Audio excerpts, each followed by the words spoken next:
ಆ ಇನ್ನೇನು ಕೆಲ ಕ್ಷಣ ಎಲ್ಲದಕ್ಕೂ ಕೂಡ ಒಂದು ಇತಿಶ್ರೀ ಗೊಂದಲಗಳಿಗೆ ರಾಜ್ಯ ರಾಜಕೀಯದ 6 ತಿಂಗಳ ಹೈ ಡ್ರಾಮಾ ಕೊನೆಗೂ ಅಂತ್ಯ ಆಗ್ತಾ ಇರುವಂತಹ ಕ್ಷಣ. ಆಲ್ರೆಡಿ ಅಂತ್ಯ ಆಗಿದೆ, ಬಟ್ ಅಧಿಕೃತವಾಗಿ ರಾಜ್ಯದ ಜನರ ಮುಂದೆ ಅದನ್ನ ಇಡ್ತಾರೆ ಅಷ್ಟೇ. ಕುರ್ಚಿ ಫೈಟ್ಗೆ ನಡೆದಿದ್ದ ಬೃಹನ್ ನಾಟಕಕ್ಕೆ ತೆರೆ ಬೀಳ್ತಾ ಇದೆ. ಸಿದ್ದರಾಮಯ್ಯ ರಾಜೀನಾಮೆ, ಡಿಕೆ ಶಿವಕುಮಾರ್ ಅವರು ಮುಖ್ಯಮಂತ್ರಿ, ನೂತನ ಮುಖ್ಯಮಂತ್ರಿ ಡಿಕೆ ಶಿವಕುಮಾರ್ ಅಧಿಕೃತವಾಗಿ ಅಂತ್ಯಗೊಂಡಿದೆ. ಮಹಾ ಹೈ ಡ್ರಾಮಾ ಪಕ್ಷದ ವಲಯದಲ್ಲಿ ಅಂತ್ಯಗೊಂಡಿದೆ. ರಾಜ್ಯದ ಜನರ ಮುಂದೆ ಕೆಲ ಕ್ಷಣಗಳಲ್ಲಿ ಅಂತ್ಯಗೊಳ್ಳುತ್ತೆ. ಅದಕ್ಕೆ ಇತಿಶ್ರೀ ಅನ್ನೋದನ್ನ ಪ್ರಸ್ತಾಪ ಮಾಡ್ತಾರೆ. ಡಿಕೆ ಶಿವಕುಮಾರ್ ಸಿಎಂ ಆಗೋದೇ ಇಲ್ಲ ಅಂತಿದ್ದ ಕೆಲ ಮಾಧ್ಯಮಗಳು, ಬಟ್ ಖಡಕ್ ಆಗಿ ನಿಖರವಾಗಿ ಹೇಳಿದ್ದು ಯಾವ ಮಾಧ್ಯಮ ಅಂದ್ರೆ ಅದು ನಿಮ್ಮ guarantee news. DK Shivakumar CM ಆಗೋದಕ್ಕೆ ಚಾನ್ಸೇ ಇಲ್ಲ ಅಂತ ಕೆಲ ರಾಜಕೀಯ ಮಹಾಪಂಡಿತರು ಹೇಳ್ಬಿಟ್ರು. ರಿಸ್ಕ್ ತಗೊಳ್ಳಲ್ಲ ಕಾಂಗ್ರೆಸ್ ಹೈಕಮಾಂಡ್ ಈ ಟೈಮಲ್ಲಿ ಅಂತ. ಇದೀಗ ಎಲ್ಲಾ ಮಾತುಗಳಿಗೆ ಫುಲ್ ಸ್ಟಾಪ್ ಹಾಕ್ಬಿಟ್ಟಿದೆ ಕಾಂಗ್ರೆಸ್ ಹೈಕಮಾಂಡ್. ಇಂದಿಗೆ ಮುಗಿತು ಸಿದ್ದರಾಮಯ್ಯ ಹವಾ. ಇನ್ನು ಮುಂದೇನಿದ್ರು ಕೂಡ ಡಿಕೆ ಶಿವಕುಮಾರ್ ಅವರ ಹವಾ ಅನ್ನೋದನ್ನ ತೋರಿಸಿಕೊಟ್ಟಿದೆ ಕಾಂಗ್ರೆಸ್ ಹೈಕಮಾಂಡ್. ಅಲ್ಲಿಗೆ 6 ತಿಂಗಳ ಹೈ ಡ್ರಾಮಾ ಮುಕ್ತಾಯ. ಅದಕ್ಕೆ ಇತಿಶ್ರೀ ಹಾಡಿದೆ ಕಾಂಗ್ರೆಸ್ ಹೈಕಮಾಂಡ್. ಬಹುತೇಕರು ಹೇಳ್ತಾ ಇದ್ರು, ಬೇಕೇನ್ರಿ ರಿಸ್ಕ್ ತಗೊಳ್ಳಲ್ಲ ಕಾಂಗ್ರೆಸ್ ಹೈಕಮಾಂಡು. ಒಬ್ಬ ಮಾಸ್ ಲೀಡರು, ಅಹಿಂದ ಅಸ್ತ್ರ ಇದನ್ನೆಲ್ಲ ಇಟ್ಕೊಂಡು ಸಿದ್ದರಾಮಯ್ಯನವರಷ್ಟು ಈಸಿ ಇಲ್ಲ ಕೆಳಗಿಳಿಸಕ್ಕೆ ಅಂತ. ಯಾರೇನೇ ವಿಶ್ಲೇಷಣೆ ಮಾಡಿದ್ರು ಕಾಂಗ್ರೆಸ್ ಹೈಕಮಾಂಡ್ಗೆ ಚೆನ್ನಾಗೇ ಗೊತ್ತಿತ್ತು ಯಾವ ಟೈಮಿಗೆ ಏನ್ ಮಾಡ್ಬೇಕು ಅಂತ. ಸೊ ಅದರಂತೆ ಈಗ 3 ವರ್ಷ ತುಂಬಿರುವ ಹಿನ್ನೆಲೆಯಲ್ಲಿ ಅಧಿಕಾರಕ್ಕೆ ಬಂದು ಕಾಂಗ್ರೆಸ್ ಪಾಳೆಯ. ಈಗ ಸಿಎಂ ಬದಲಾವಣೆಗೆ ಕಾಂಗ್ರೆಸ್ ಹೈಕಮಾಂಡ್ ಎಂಟ್ರಿ ಆಯ್ತು ಬಹಳ ಸಲೀಸಾಗಿ. ಯಾರು ಕೂಡ ಮೋಸ್ಟ್ಲಿ ಅಂದಾಜ್ ಕೂಡ ಮಾಡಲಿಕ್ಕಿಲ್ಲ ಇಷ್ಟು ಸಲೀಸಾಗಿ ಈ ಗೊಂದಲಗಳು ಬಗೆಹರಿಯತ್ತೆ ಅಂತ. ಸೊ ಅಷ್ಟೊಂದು ಮ್ಯೂಚುವಲ್ ಅಂಡರ್ಸ್ಟ್ಯಾಂಡಿಂಗ್ ಇಬ್ಬರು ನಾಯಕರ ಮಧ್ಯೆ ಇದ್ದಂತೆ ಇತ್ತು. ಹೈಕಮಾಂಡ್ ಹೇಳಿದ್ರೆ ನಾನು ಬದ್ಧ ಅಂತ ಯಾವಾಗ್ಲೂ ಕೂಡ ಸಿದ್ದರಾಮಯ್ಯನವರು ಹೇಳ್ತಾ ಇದ್ರು. ಅದರಂತೆ ನಡೆದುಕೊಂಡಿದ್ದಾರೆ. ಇವತ್ತು ವರಿಷ್ಠರು ಹೇಳಿದ್ರು, ಅದಕ್ಕೆ ಓಕೆ ಅಂದೆ, ರಾಜೀನಾಮೆ ಕೊಡೋದಕ್ಕೆ ನಾನು ಸಿದ್ಧ ಅಂತ ಹೇಳಿದೆ ಅಂತ ಸಿದ್ದರಾಮಯ್ಯನವರು ಓಪನ್ ಆಗಿ ಅದನ್ನೇ ಹೇಳ್ಕೊಂಡಿರೋದು ಕೂಡ. ಸೊ ನುಡಿದಂತೆ ನಡೆದಿದ್ದಾರೆ. ಒಪ್ಪಂದದ ಪ್ರಕಾರ ಅಧಿಕಾರದ ಹಸ್ತಾಂತರ ಆಗ್ತಾ ಇದೆ. ನಾನು ಇಷ್ಟು ವರ್ಷಗಳ ಕಾಲ ಪಕ್ಷಕ್ಕಾಗಿ ದುಡಿದಿದ್ದೀನಿ, ಅದಕ್ಕೆ ಪ್ರತಿಫಲ ಅನ್ನೋ ರೀತಿಯಲ್ಲಿ ಸಿಎಂ ಸ್ಥಾನ ಸಿಗ್ತಾ ಇದೆ ಅನ್ನುವಂತಹ ಭಾವನೆ, ಖುಷಿ ಡಿಕೆ ಶಿವಕುಮಾರ್ ಅವರ ಮನಸ್ಸಿನಲ್ಲಿ ಮತ್ತು ಮುಖದಲ್ಲೂ ಕೂಡ ನೋಡೋದಕ್ಕೆ ಸಿಗ್ತಾ ಇದೆ. ಇದು ಇವತ್ತಿನ ಡೆವಲಪ್ಮೆಂಟ್ಗಳು. ಅಲ್ಲಿಗೆ 6 ತಿಂಗಳ ಹೈ ಡ್ರಾಮಾ ಅಂತೂ ಇಂತೂ ಅಂತ್ಯಗೊಂಡಿದೆ.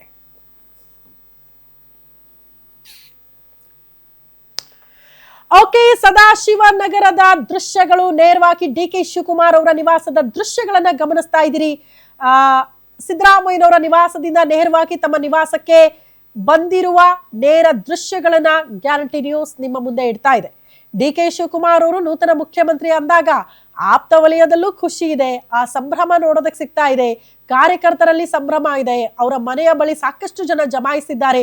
ಅವ್ರಿಗೆ ವಿಶ್ ಮಾಡಬೇಕು ಅಂತ ಬೇರೆ ಬೇರೆ ಊರುಗಳಿಂದ ಬಂದಿದ್ದಾರೆ. ಬಟ್ ಎನಿವೆ ಟೈಮ್ ಇಲ್ಲ, ಸ್ವಲ್ಪ ಸಮಯ ಕೊಡದೆ ಒಳಗಡೆ ಹೋಗಿದ್ದಾರೆ. ಅವರಿಗೂ ಸ್ವಲ್ಪ ವಿಶ್ರಾಂತಿ ಬೇಕು. ಸತತವಾಗಿ ಓಡಾಡ್ತಾನೆ ಇದ್ದಾರೆ ಡಿಕೆ ಶಿವಕುಮಾರ್ ಅವರು. ಐ ಥಿಂಕ್ ಮತ್ತೆ 2:15 ಸಿದ್ದರಾಮಯ್ಯನವರ ಜೊತೆ ಹೋಗ್ತಾರೆ ರಾಜೀನಾಮೆ ಪತ್ರ ಕೊಡೋದಕ್ಕೆ ಅಂತ. ಸೊ ಅದಾದ ಬಳಿಕ 3 ಗಂಟೆಗೆ ಸುದ್ದಿಗೋಷ್ಠಿ ಕೂಡ ಇದೆ. ಹಾಗಾಗಿ ಸ್ವಲ್ಪ ಹೊತ್ತು ಬ್ರೇಕ್ ಸಮಯ, ಹಾಗಾಗಿ ಅವರು ತಮ್ಮ ನಿವಾಸಕ್ಕೆ ಬಂದಿದ್ದಾರೆ ಅನ್ನೋದನ್ನ ಗಮನಿಸ್ತಾ ಇದೀವಿ. ಬಟ್ ಸಾಕಷ್ಟು ಜನ ಕಾರ್ಯಕರ್ತರು, ಅವರ ಆಪ್ತ ಬಳಗದಲ್ಲಿ ಗುರುತಿಸಿಕೊಂಡವರು, ಬೆಂಬಲಿಗರು ಎಲ್ಲರೂ ಕೂಡ ಅವರ ನಿವಾಸದ ಬಳಿಗೆ ಜಮಾಯಿಸಿರುವ ದೃಶ್ಯವನ್ನ ನೋಡ್ತಾ ಇದ್ದೀರಿ. ಇದು ಸದಾಶಿವನಗರದಲ್ಲಿರುವ ಡಿಕೆ ಶಿವಕುಮಾರ್ ಅವರ ಮನೆಯ ಅಂದ್ರೆ ನಿವಾಸದ ನೇರ ದೃಶ್ಯಗಳು ಈಗ ಗಮನಿಸ್ತಾ ಇರೋದು.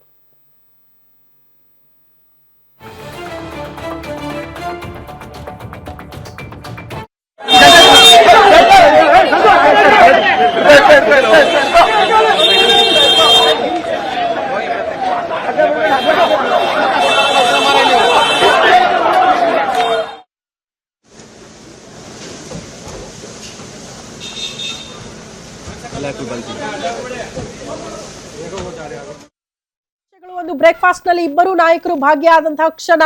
ಅದಾದ ಬಳಿಕ ಬ್ರೇಕ್ಫಾಸ್ಟ್ ಎಲ್ಲ ಮುಗಿಸ್ಕೊಂಡು ಅಧಿಕೃತವಾಗಿ ಸಿದ್ದರಾಮಯ್ಯನವರ ರಾಜೀನಾಮೆ ವಿಚಾರವನ್ನ ಪ್ರಸ್ತಾಪ ಮಾಡಿ ಎಲ್ಲಾ ವಿಚಾರಗಳನ್ನ ಚರ್ಚೆ ಮಾಡಿದ ಬಳಿಕ ಮುಕ್ತಾಯಗೊಳಿಸಿದ್ರು ಆ ಸಭೆಯನ್ನ. ಸೊ ಹಾಗಾಗಿ ಎಲ್ಲ ಸಚಿವರು ಎಕ್ಸಿಟ್ ಆದ್ರು. ಬಟ್ ಡಿಕೆ ಶಿವಕುಮಾರ್ ಅವರು ಕೂಡ ಸಿದ್ದರಾಮಯ್ಯನವರ ನಿವಾಸದಿಂದ ನೇರವಾಗಿ ತಮ್ಮ ನಿವಾಸಕ್ಕೆ ಆಗಮಿಸಿರುವ ದೃಶ್ಯಗಳನ್ನ ಈಗ ನಾವು ಗಮನಿಸ್ತಾ ಇದ್ದೀವಿ. ಎನಿವೆ ಈಗ ಒಬ್ಬೊಬ್ಬ ಸಚಿವರು ರಿಯಾಕ್ಷನ್ ಕೊಡ್ತಿದ್ದಾರೆ. ಯಾಕಂದ್ರೆ ಬ್ರೇಕ್ಫಾಸ್ಟ್ ಮೀಟಿಂಗ್ ನಲ್ಲಿ ಅಧಿಕೃತವಾಗಿ ಸಿದ್ದರಾಮಯ್ಯನವರು ಹೇಳ್ಕೊಂಡ್ರಲ್ಲ, ಸ್ವಲ್ಪ ಧೈರ್ಯ ಬಂದಿರುತ್ತೆ. ಹೇಳ್ಕೊಳ್ಳೋಣ ಬಿಡು, ಅದ್ರಲ್ಲಿ ಏನಿದೆ, ಈಗ ಆಗ್ತಾ ಇರೋದೇ ನಿಜ ಅಲ್ಲ ಅಂತ. ಸೊ ಹಂಗೆ ಧೈರ್ಯ ಮಾಡಿದವರು ಎಚ್ ಕೆ ಪಾಟೀಲ್ ಅವರು ಮೊದಲ ಬಾರಿ ಅವರು ಬಹಿರಂಗವಾಗಿ ಹೇಳ್ಕೊಂಡ್ರು ಮುಂದಿನ ಮುಖ್ಯಮಂತ್ರಿ ಡಿಕೆ ಶಿವಕುಮಾರ್ ಅಂತ.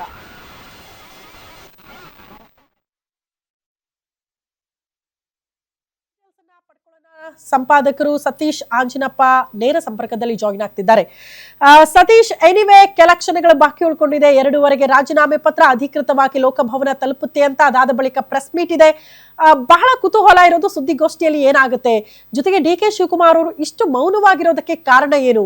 ಅವ್ರು ಏನಾದ್ರೂ ಶಪಥ ಮಾಡಿದಾರ ಸಿದ್ದರಾಮಯ್ಯರವರೇ ಅನೌನ್ಸ್ ಮಾಡ್ಲಿ, ನನ್ನ ಹೆಸರನ್ನ ಅವರೇ ಹೇಳಿ, ಎಲ್ಲವೂ ಕೂಡ ಸ್ಮೂತ್ ಆಗಿ ನಡೆದು ಬಿಡ್ಲಿ ಅಂತ? ಎಸ್ ಶ್ರುತಿ, ಸಹಜವಾಗಿಯೇ ಇಷ್ಟೆಲ್ಲ ಗೊಂದಲ ಇದೆ. ಕಳೆದ 6 ತಿಂಗಳಿಂದ ಒಂದು ದೊಡ್ಡ ಡ್ರಾಮಾ ಆಗ್ತಾ ಇದೆ ಕರ್ನಾಟಕ ರಾಜಕಾರಣದಲ್ಲಿ.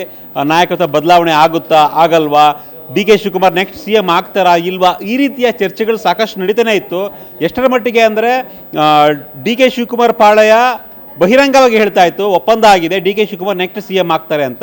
ಮತ್ತೊಂದು ಕಡೆ ಸಿದ್ದರಾಮಯ್ಯನವರ ಬಳಗ ಬದಲಾವಣೆ ಆಗೋದೇ ಇಲ್ಲ, ಸಿದ್ದರಾಮಯ್ಯ CM ಆಗ್ತಾರೆ ಅನ್ನೋ ರೀತಿಯಾಗಿ ಕೆಲವೊಂದಿಷ್ಟು ಪ್ರಪಗೊಂಡ ಆಗಿರ್ಬೋದು, ನರೇಟಿವ್ ಆಗಿರ್ಬೋದು ಮಾಡ್ತಾ ಇದ್ರು. ಆದರೆ ಅದೆಲ್ಲದಕ್ಕೂ ಕೂಡ ಈಗ ಬ್ರೇಕ್ ಬಿದ್ದಿದೆ. ಎಲ್ಲ ರೀತಿಯ ಕರ್ನಾಟಕದ ರಾಜಕೀಯ ಡ್ರಾಮಾಗೆ, ಕಾಂಗ್ರೆಸ್ನ ನಾಯಕತ್ವ ಬದಲಾವಣೆಯ ಡ್ರಾಮಾಗೆ ಬಹುಶಃ ಇವತ್ತು ಕೊನೆ ಅಂತ ಹೇಳಬೇಕಾಗುತ್ತೆ ಶ್ರುತಿ. ಎಲ್ಲ ರೀತಿಯ ಈ ಬೃಹನ್ ನಾಟಕಕ್ಕೆ ತೆರೆ ಬೀಳ್ತಾ ಇದೆ. ಇವತ್ತು 2:15ಕ್ಕೆ ಸಿದ್ದರಾಮಯ್ಯನವರು ಅಧಿಕೃತವಾಗಿ ಮುಖ್ಯಮಂತ್ರಿ ಪದವಿಗೆ ರಾಜೀನಾಮೆಯನ್ನು ಕೊಡ್ತಾ ಇದ್ದಾರೆ. ಸೊ ಇದೊಂದು ಕಡೆ. ಸೊ ಇದುವರೆಗೂ ಕೂಡ HK ಪಾಟೀಲ್ ಮಾತ್ರ ಅಧಿಕೃತವಾಗಿ ಘೋಷಣೆಯನ್ನು ಮಾಡಿದ್ರು, ಕಾನೂನು ಸಚಿವರು ಮುಂದಿನ ಮುಖ್ಯಮಂತ್ರಿ ಡಿ ಕೆ ಶಿವಕುಮಾರ್ ಅಂತ. ಆದರೆ ಇದುವರೆಗೂ ಹೈಕಮಾಂಡ್ ಮಟ್ಟದಲ್ಲಾಗಿರ್ಬೋದು ಅಥವಾ ಡಿ ಕೆ ಶಿವಕುಮಾರ್ ಆಗಿರ್ಬೋದು ಅಥವಾ ಸಿದ್ದರಾಮಯ್ಯ ಆಗಿರ್ಬೋದು ಅಧಿಕೃತವಾಗಿ ಹೇಳಿಲ್ಲ ಅಷ್ಟೇ. ಬಟ್ ಬ್ರೇಕ್ಫಾಸ್ಟ್ ಮೀಟಿಂಗಲ್ಲಿ ಸಿದ್ದರಾಮಯ್ಯನವರು ಘೋಷಣೆ ಮಾಡಿದ್ರು ಅನ್ನೋದನ್ನ HK ಪಾಟೀಲ್ ಹೇಳಿದ್ದಾರೆ. ಹೀಗಾಗಿ ಡಿ ಕೆ ಶಿವಕುಮಾರ್ ಈ ರಾಜ್ಯದ ಮುಂದಿನ ಮುಖ್ಯಮಂತ್ರಿ ಅನ್ನೋದು ಕನ್ಫರ್ಮ್. ಆದರೆ ಡಿ ಕೆ ಶಿವಕುಮಾರ್ ಮೌನವಾಗಿದ್ದಾರೆ. ಕಾರಣ ಇಷ್ಟೇ, ಸೊ ನಾನೇ CM ಅಂತ ನನ್ನ ಬಾಯಿಂದ ಹೇಳ್ಕೊಳ್ಳೋದು ಅಷ್ಟು ಒಳ್ಳೆಯದಲ್ಲ, ಒಳ್ಳೆಯ ಬೆಳವಣಿಗೆ ಕೂಡ ಅಲ್ಲ. ಇದನ್ನು ಸಿದ್ದರಾಮಯ್ಯನವರು ಅನೌನ್ಸ್ ಮಾಡಬೇಕು, ರಾಜ್ಯದ ಜನತೆಗೆ ಒಂದು ಸ್ಪಷ್ಟ ಸಂದೇಶ ಕೊಡಬೇಕು. ನಾವು ಸಿದ್ದರಾಮಯ್ಯನವರಿಂದ ಅಧಿಕಾರವನ್ನು ಕಿತ್ಕೊಳ್ತಾ ಇಲ್ಲ ಇಲ್ಲಿ. ಸೊ ಮೊದಲೇ ರೀತಿಯ ಒಪ್ಪಂದ ಏನಾಗಿದೆ, ಕಳೆದ 3 ವರ್ಷಗಳಿಂದ ಒಪ್ಪಂದ ಆಗಿತ್ತು, ಆ ಒಪ್ಪಂದದಂತೆ ಸಿದ್ದರಾಮಯ್ಯನವರು ತಮ್ಮ ಇಷ್ಟದಂತೆ ಅಧಿಕಾರವನ್ನು ಹಸ್ತಾಂತರ ಮಾಡ್ತಾ ಇದ್ದಾರೆ. ಇಲ್ಲಿ ಅಧಿಕಾರವನ್ನು ಕಿತ್ಕೊಳ್ತಾ ಇಲ್ಲ, ಬದಲಿಗೆ ಹಸ್ತಾಂತರವನ್ನು ಮಾಡ್ತಾ ಇದ್ದೀವಿ. ಹಿಂದೆ 2019ರಲ್ಲಿ ಏನು ಮುಖ್ಯಮಂತ್ರಿ ಆಗಿದ್ರು ಯಡಿಯೂರಪ್ಪ ಅವರು, ಅದಾದ ನಂತರ ಯಡಿಯೂರಪ್ಪ ಅವರಿಂದ ಮುಖ್ಯಮಂತ್ರಿ ಪದವಿಯನ್ನು ಕಿತ್ತು ಬಸವರಾಮಯ್ಯ ಕೊಡಲಾಗಿತ್ತು. ಅಲ್ಲಿ ಸ್ವಇಚ್ಛೆಯಿಂದ ಅಧಿಕಾರವನ್ನು ಹಸ್ತಾಂತರ ಮಾಡಿರಲಿಲ್ಲ BJPಯಲ್ಲಿ. ದೊಡ್ಡ ಡ್ಯಾಮೇಜ್ ಆಗಿತ್ತು BJPಗೆ. ಒಂದು ರೀತಿಯ ಕೆಟ್ಟ ಮೆಸೇಜ್ ಕೂಡ ಪಾಸ್ ಆಗಿತ್ತು BJP ಕಾರ್ಯಕರ್ತರಿಗೆ, ರಾಜ್ಯದ ಜನತೆಗೆ, ಒಂದು ಸಮುದಾಯಕ್ಕೆ. ಸೊ ಆ ರೀತಿಯ ತಪ್ಪನ್ನು ಕಾಂಗ್ರೆಸ್ನಲ್ಲಿ ಆಗಬಾರ್ದು, ಆ ರೀತಿಯ ತಪ್ಪು ಕಾಂಗ್ರೆಸ್ನಲ್ಲಿ ಆಗಬಾರ್ದು. ಕಾಂಗ್ರೆಸ್ನಲ್ಲಿ ಎಲ್ಲವೂ ಸ್ಮೂತಾಗಿ ಆಗಬೇಕು ಅನ್ನೋ ಕಾರಣಕ್ಕಾಗಿ ಸ್ಮೂತ್ ಎಕ್ಸಿಟ್ ಅಂತೀವಲ್ವ, ಆ ಥರ ಸ್ಮೂತ್ ಎಕ್ಸಿಟ್ಗೆ ಸಿದ್ದರಾಮಯ್ಯರು ಟ್ರೈ ಮಾಡ್ತಾ ಇದ್ದಾರೆ ಅಥವಾ ಹೈಕಮಾಂಡ್ ಟ್ರೈ ಮಾಡಿದೆ.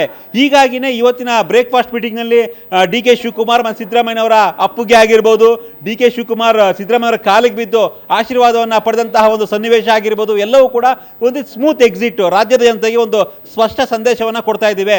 2023ರಲ್ಲಿ ಹೇಗೆ ನಾವು ಒಟ್ಟಾಗಿ ಜೋಡೆತ್ತಿನ ರೀತಿ ಪ್ರಚಾರವನ್ನು ಮಾಡಿ ಪಕ್ಷವನ್ನು ಅಧಿಕಾರಕ್ಕೆ ತಂದು ಮುಂದಿನ ದಿನದಲ್ಲೂ ಕೂಡ ನಾವು ಒಟ್ಟಾಗೇ ಇರ್ತೀವಿ.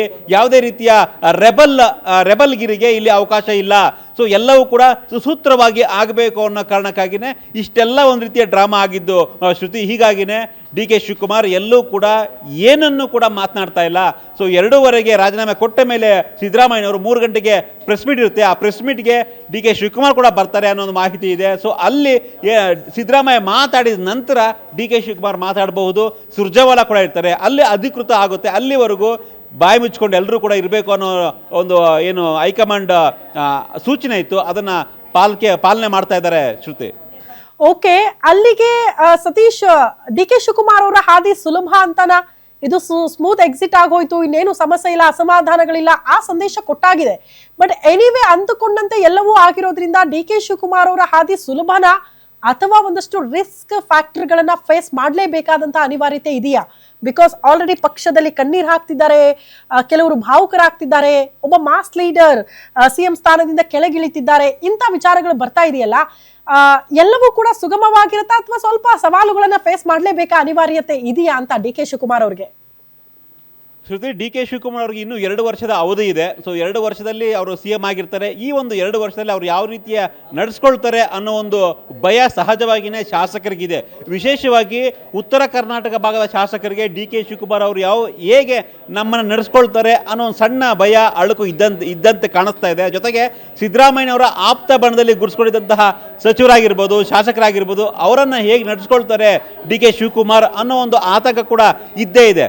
ಬಟ್ ನಾವು ಗಮನಿಸಿರ್ಬೋದು ಶ್ರುತಿ, 2023ರಲ್ಲಿ ಸಿದ್ದರಾಮಯ್ಯವರು CM ಆದಾಗ ಸಚಿವ ಸಂಪುಟ ವಿಸ್ತರಣೆ ಆದ ಬಳಿಕ ಕೆಲವೊಂದಿಷ್ಟು ಅಸಮಾಧಾನಗಳು ಅಪಸ್ವರಗಳು ಬಂದವು. ಸೊ ಆಗಾಗ ಅಂದರೆ ತುಂಬ ದೊಡ್ಡ ಸೀನಿಯರ್ ನಾಯಕರುಗಳೇ ಈಗ ದೇಶಪಾಂಡೆ ಅವರನ್ನು ಮಂತ್ರಿಗಿರಿ ಮಾಡಲಿಲ್ಲ, ಬಸವರಾಜ ರಾಯರೆಡ್ಡಿಯನ್ನು ಮಂತ್ರಿಗಿರಿ ಮಾಡಲಿಲ್ಲ, ಪುಟ್ಟರಂಗ ಶೆಟ್ಟಿಯನ್ನು ಮಂತ್ರಿಗಿರಿ ಮಾಡಲಿಲ್ಲ, ಗುಬ್ಬಿ ವಾಸು ಅವರನ್ನು ಮಂತ್ರಿ ಸ್ಥಾನ ಕೊಡಲಿಲ್ಲ. ಈ ರೀತಿಯಾಗಿ ಹಿರಿಯ ನಾಯಕರೇನಿದ್ರು ಎಲ್ರಿಗೂ ಕೂಡ ಮಂತ್ರಿಗಿರಿ ಕೊಟ್ಟಿಲ್ಲ ಅನ್ನೋ ಒಂದು ಅಸಮಾಧಾನ ಇದ್ದೇ ಇತ್ತು. ಶಿವಲಿಂಗಗೌಡ ಆಗಿರ್ಬೋದು, ಈ ರೀತಿಯಾಗಿ ಸಾಕಷ್ಟು ಹಿರಿಯ ಕಾಂಗ್ರೆಸ್ ನಾಯಕರು ಅಸಮಾಧಾನವನ್ನು ವ್ಯಕ್ತಪಡಿಸಿದ್ರು ಸಿದ್ದರಾಮಯ್ಯನವರ ವಿರುದ್ಧವೇ. ಸೊ ಗ್ಯಾರಂಟಿಗೆ ಕೊಟ್ಟರೆ ಆ ಥರ ಆಗುತ್ತೆ, ಈ ಥರ ಆಗುತ್ತೆ, ನಮ್ಮ ಕ್ಷೇತ್ರಗಳಿಗೆ ಅನುದಾನ ಬರ್ತಾ ಇಲ್ಲ, ಈ ರೀತಿಯಾದಂಥ ಓಪನ್ ಸ್ಟೇಟ್ಮೆಂಟ್ ಸ್ವತಃ ಕಾಂಗ್ರೆಸ್ ಶಾಸಕರೇ ಕೊಡ್ತಾ ಇದ್ರು. ಯಾಕೆ ಕೊಡ್ತಾ ಇದ್ರು ಅಂದರೆ ಅದು ಸಿದ್ದರಾಮಯ್ಯನವರ ವಿರುದ್ಧಂತಹ ಅಸಮಾಧಾನ.